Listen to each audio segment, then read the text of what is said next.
직접 발로 뛰어서 현장에 있는 의원을 만나다. 생동감이 살아있는 현장 의정 포커스. 저는 이분 보면 기분이 좋아져요. 맞아요. 네, 민자영 리포터, 꾀꼬리 리포터입니다. 네, 안녕하세요. OBS 라디오의 꾀꼬리 같은 목소리를 가진 현장 의정 포커스 민자영입니다. 네, 반갑습니다. 아니, 네. 자영 씨는 설 연휴 뭐 준비하신 거 많이 있어요? 음식 준비. 잠깐만. 그때 말 얘기 들었어. 음식 준비. 저 잘못 들었다. 아니, 저기 남편분도 네. 그러니까 자영 씨가 지금 인천이시잖아요. 네네. 네, 남편분이 아마 그 근처인데. 김포.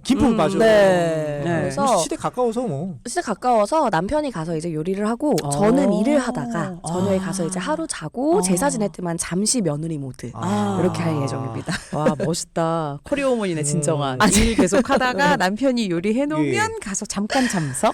아니 제가 이번에 그 애기 반찬을 좀 하면서 어른 반찬을 좀 만들었더니 너무 또 좋아하세요? 안 좋아하시더라고요. 너무 짜다. 어머니 생신이라 제가 불고기를 해놨는데 간을 안 봐서 정말 저도 먹었는데 너무 짜더라고요. 원래 음식할 때 기본은 간보기 아닌가요? 이게 원래 요리를 못하는 사람들은 레시피대로만 하고 간을 안 봅니다. 그래도 네. 그 어머니께서 그래도 아이고 우리 며느리가 그래도 노력하네. 그럼 그래서 좋아하셨을 거예요. 예쁘지. 억지로 쌈으로 드셨는데 아. 저희 친정 엄마가 미리 맛을 보시고 어떻게 해주려고 하셨는데 이건 살릴 수가 없다. 그래서 아마 알겠습니다. 이번에도 남편이 요리를 할 것 같습니다. 아유, 너무 좋겠다. 왠지 부럽네요.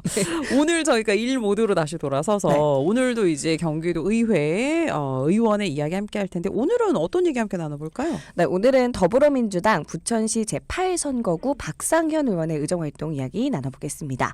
이 박상현 의원이 활동하고 있는 상임위원회 미래과학협력위원회로 제11대 경기도의회 후반기에 들어서면서 작년에 신설된 따끈따끈한 위원회입니다. 미래과학협력위원회라는 이름에서 딱 느껴지듯이 이 날이 갈수록 치열해져가는 AI와 반도체 등등 첨단 미래성장 산업과 급변하는 세계 경제에 대응하기 위해서 만들어진 상임인데요. 예. 아무래도 최첨단 기술과 행정의 접목 또한 이 시대에 놓칠 수 없는 큰 흐름이기 때문에 점차 미래과학협력위원회의 역할 또한 커질 것으로 기대를 하고 있습니다. 네. 그리고 아무래도 AI, 이 최첨단 기술하면 딱 떠오르는 요즘에는 챗 GPT 바로 생각하는 분들 많을 거예요. 맞아요.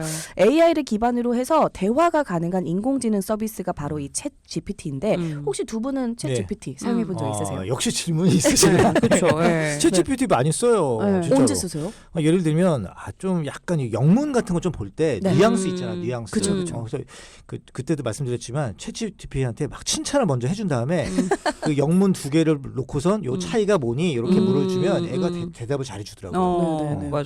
저는 무슨 보고서 같은 거 뭐 기획안 하나 쓸 일 있었는데 한번 넣어봤어요. 키워드 몇 개로 그럴 듯하게 쓰더라고요. 하지만 팩트 체크는 해야 된다. 맞아. 맞아요. 되게 신기했어. 그리고 저도 그거 하나 있다. 여행 가기 전에 완전히 그 뭐죠? 맨 땅에 헤딩하는 식의 여행 있잖아요. 그럴 때 한번 물어보면 그 약간 개요는 알려주니까 코스처럼. 그거 괜찮더라고. 맞아요. 저도 아직은 사실 이 검색창이 조금 더 익숙하긴 한데 이건 좀 잘 모르겠다. 단어 설명이 조금 아리까리하다. 이러면은 대본을 작성하거나 질의서를 작성할 때 살짝 이제 챗 GPT의 도움을 받고 있는데 혹시 이 원고 챗 GPT가 만든 거 아니에요? 그렇진 않습니다. 아니에요? 이거는 아주 제 머리를 쥐어 뜯으면서 쓴 대본이고요.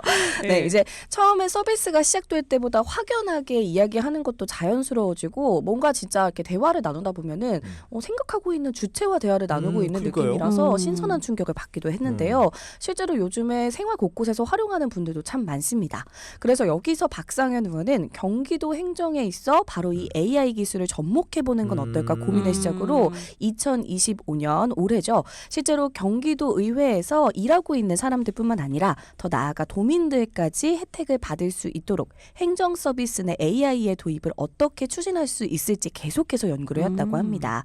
지난해 생성형 인공지능 기반 의정활동 및 행정 효율 서비스 발굴 연구의 활동을 통해서 효율적인 의정활동을 위한 방안들을 찾아왔다는 이야기, 일단은 박상현 의원의 목소리로 직접 들어보겠습니다. 인터넷이 확대 발전되는 시대에 우리나라 대한민국이 전자정부로서 이제 굉장히 다른 나라들보다 굉장히 빠르게 발전을 했거든요. 그것과 유사하게 인공지능 기술을 도입할 수 있는 곳부터 일단 부분적으로 도입을 해서 행정의 혁신을 도모해야 된다고 말씀을 좀 드렸죠. 계속 인공지능에 관련돼서 행정에 도입해서 효율화를 달성해야 되고 그 효율화에 관련된 정의는 시간을 매우 아낀다. 그 남는 시간을 다른 더 유의미한 곳으로 사용한다라고 하는 것을 계속 제시를 했고 연구를 통해서 나온 걸 가지고 한번 다시 얘기해 보자라고 하셔가지고 연구의 차원에 이제 연구 활동을 하게 된 거죠.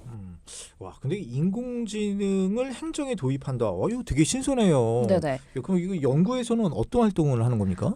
정말 말 그대로요. AI 기술을 활용해서 의정 활동을 어떤 식으로 접근할 수 있을지에 대한 고민이 가장 큰 흐름이었습니다. 그렇다면 일단은 경기도 의원들이 실제로 이 인공지능에 대해서 제대로 이해하고 사용할 줄 알아야겠죠. 그렇죠. 때문에 공부형 연구회로 운영을 하면서 참여한 경기도 의원들이 직접 인공지능 서비스를 경험해보고 학습해보는 시간도 가졌고요. 이것을 어떻게 의정 활동에 효과적으로 활용할 수 있을지 그 방안들을 논의하고 탐구하면서 연구회를 진행했습니다. 예. 해외 사례로도 이 브라질 시의회에서 이미 챗 GPT가 만든 조례가 만장일치로 통과했던 사례도 있었고요. 예. 그동안 좀 기계적으로 단순 업무를 해왔던 일들도 어쩌면 인공지능을 활용하면 조금 더 이 시간을 단축할 수 있지 않을까 하는 기대와 함께 행정 서비스 전반에서의 활용에 대한 아이디어도 많은 관심을 받았습니다. 와, 근데 요거는 저거 방송 사회부 리포트로도 괜찮겠다. 재밌어서. 맞아요. 네, 한번 요건- 해보셔도 좋을 것 같아요. 근데 그럼 챗 GPT가 시의원 된 건 거예요? 이제 그런 거 시연하면서 공부하고 이런 모습도 보여주면 재밌을 것 그러니까요. 같은데. 예. 근데 사실 뭐 말은 되게 좋아. 행정 서비스 그리고 AI 접목. 근데 사실 이게 뭔지 사실 감이 잘 안 오거든요. 네. 예. 좀 예를 들어주세요. 어떤 일단 얘기인지. 가장 가깝게는 경기도 의원들의 활용 사례를 들어볼게요. 의정 활동을 하기 위해서 경기도 의원들이 현장의 이야기들을 청취하는 시간도 있지만 예. 또 그에 못지않게 상당히 많은 시간을 사용해야만 했던 것이 정책을 만들어가는 과정이었습니다. 그렇죠. 한 이슈에 대한 자료를 찾아서 다시금 정리하고 발췌해 나가는 과정을 이제는 챗 GPT에게 부탁을 하고 한번 정리를 해준 자료를 토대로 예. 팩트 체크와 함께 조금 더 확장돼서 자료 정리를 한다는 점이 기본적으로 있었고요. 예. 정책을 만들기 위해서는 이제 좀 제출해야 되는 필요한 양식이 있어요. 뭐 기대되는 효과나 법적 근거 등등 이것을 찾아서 정리하는 시간도 확 줄었습니다. 그리고 조례를 제정을 할 때 이 문제와 관련한 법률이 있는지 없는지 사실은 좀 하나하나 다 사람이 찾아야 했고 조례도 그냥 뚝딱 만들어지는 게 아니라 초안이 필요했거든요.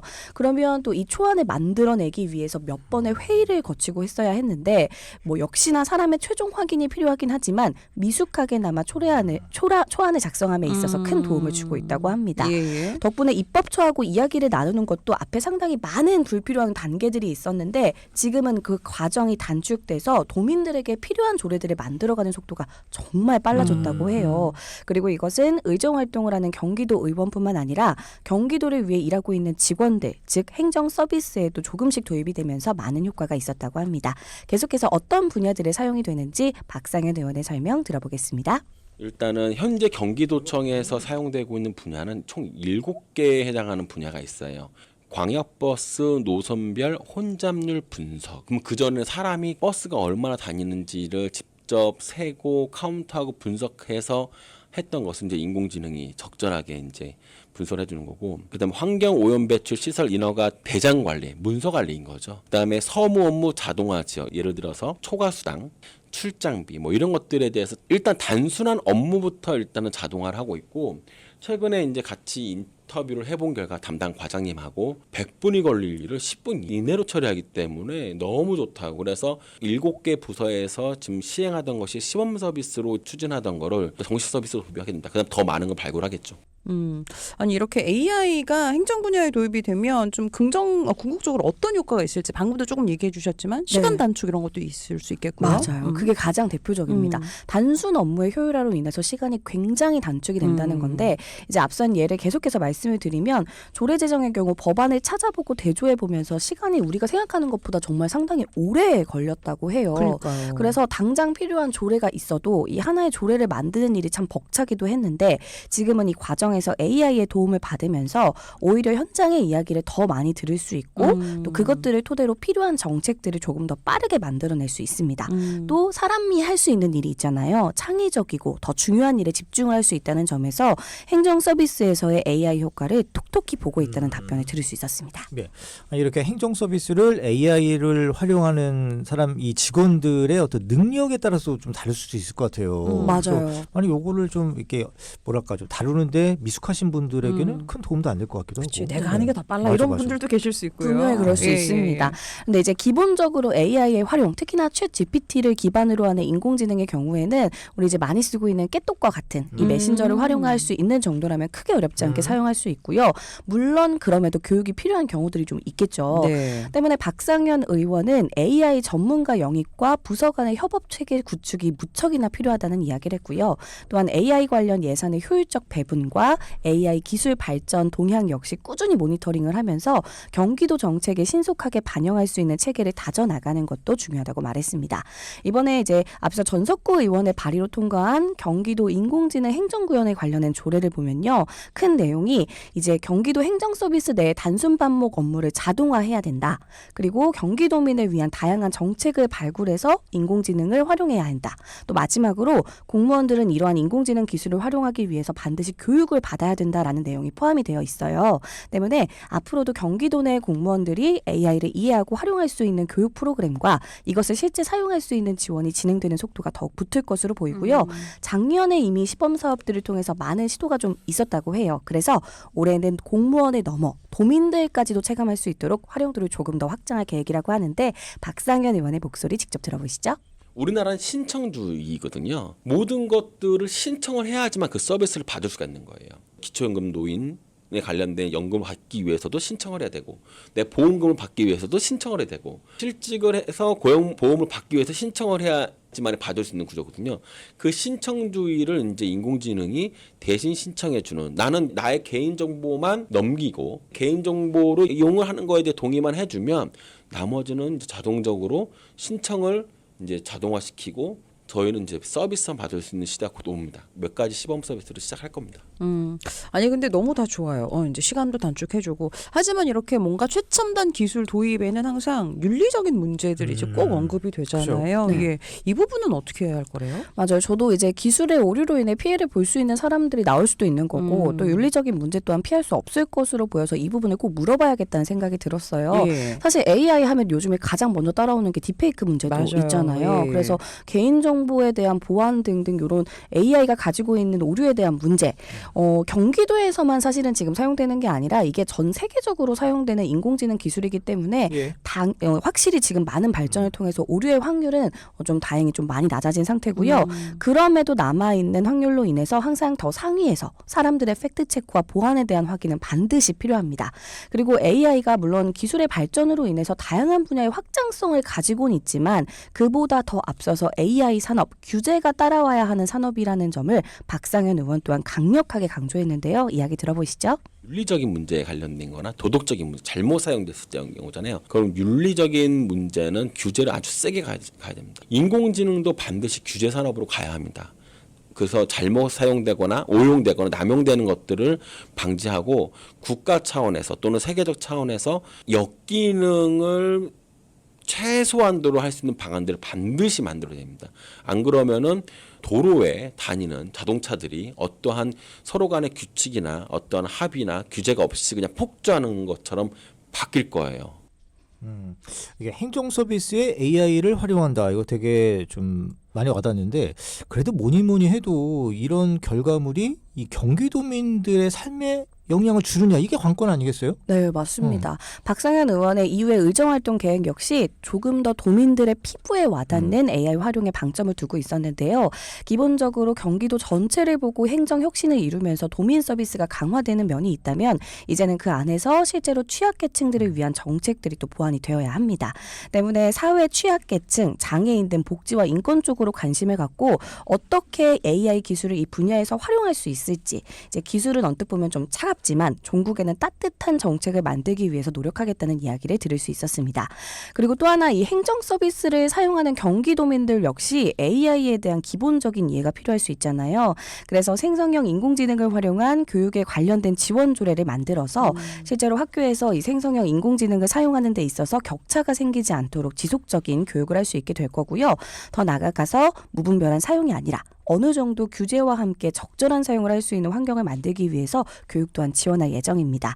더불어 앞서 말한 취약계층들 또한 AI 관련한 교육을 받을 수 있는 프로그램을 만들어서 보급을 하면서 이 정보 격차로 인해 어려움을 느끼지 않는 형평성 있는 경기도가 만들어질 것으로 보이는데요. 마지막으로 항상 도민들을 위한 행정 서비스를 언제 어디서나 제공할 수 있는 미래를 꿈꾸고 있는 박상현 의원의 이야기 들어보겠습니다. 경기도는 이제 24시간 돌아가게 됩니다. 사람이 없어도 돌아가긴 하지만 도민들은 그 서비스에 대해서 전혀 진짜 사람이 하는 것인지 아닌지를 구분을 못할 정도로 아주 자연스럽게 민원 처리가 될 거예요. 그러면 경기도 내 공무원들 입장에서는 반복적이고 단순한 업무들은 다 인공지능이 하는 세상이 될 겁니다. 그럼 사람은 뭘 하냐? 더 중요한 도민들에 더 가까이 가서 사람 냄새가 나고 더 도민들과 피부 대 피부로 만나고 그 다음에 더 그런 현장을 봄으로써 도민들에게 더 중요한 정책이라고 생각되어지는 정책들을 발굴해서 그런 걸 집행하는 좀 더 사람다운 공무원이 아마 되지 않을까요? 저는 그렇게 생각이 됩니다. 네, 행정 서비스에서의 AI 활용, 단순히 효율성을 증대하는 것에서 그치는 것이 아니라 도민들의 삶의 질을 향상시키고 사회적인 가치를 창출하는 것을 핵심 요소로 두고 진행될 것으로 보이는데요. 경기도가 AI 기술을 활용한 행정혁신의 선두주자로서 2025년에는 또 어떤 모습들을 보여줄지 기대해 보셔도 좋을 듯합니다. 네, 알겠습니다. 오늘 내용과 함께 또 이번에 새롭게 신설됐다는 미래과학협력위원회 여기서도 또 어떤 활동을 할지 저희도 한번 주목해 보도록 하겠습니다. 오늘은 더불어민주당 부천시 제8선거구 박상현 의원의 이야기 함께 나눴고요. 지금까지 앞으로는 꾀꼬리 리포터 여기 붙일게요. 현장을 좀 포커스. 자기의 닉네임을 이렇게 뭐 홍보하는 것도 좋아요. 중요해. 어. 예. 네. 어떤 체질만 할까요? 생각해볼까? 좀 생각하고 말씀드릴게요. 네. 오늘도 꾀꼬리 리포터 민장 리포터 함께했습니다. 고맙습니다. 네, 새해 복 많이 받으세요. 새해 복 고맙습니다. 많이 받으세요.